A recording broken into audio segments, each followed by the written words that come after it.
Hi, this is Juliana. So I'm going to talk to you about a little quick and easy spray that you can make with peppermint, or actually many of the other oils.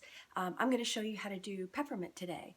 And the reason why peppermint spray is helpful is it helps bring your temperature down, your body temperature. Like in the summer when you get hot, maybe you're out working in the yard and you want to cool down, spray some in the back of your neck, maybe in your shoulders, your arms.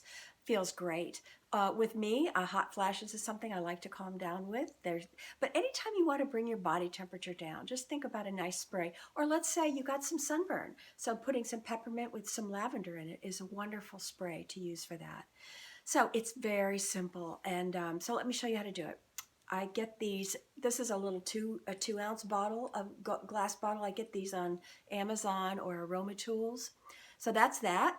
And then I take the oil and I put in 5 drops. 1, 2, 3, 4, 5.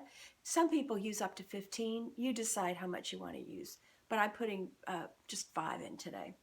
All right, and then you put in a little bit of witch hazel, and I use that because it keeps the water and the oil it keeps them working together. So instead of being separate, so just put in like a half a teaspoon, just a little bit. And then you put in some distilled water, and that's it.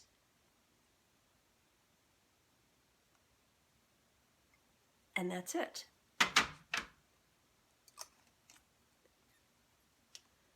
That's it.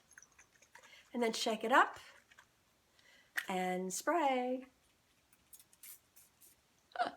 So in the wintertime, I like to make these sprays with face like lavender and geranium and those kind of things. But anyway, for today we're talking about, and then they have these little labels that you can get on Aroma Tools or Amazon, and you can just put those on your bottle so you remember what it is, and there you go. So that's your little peppermint spray. I hope you enjoy it. Bye-bye.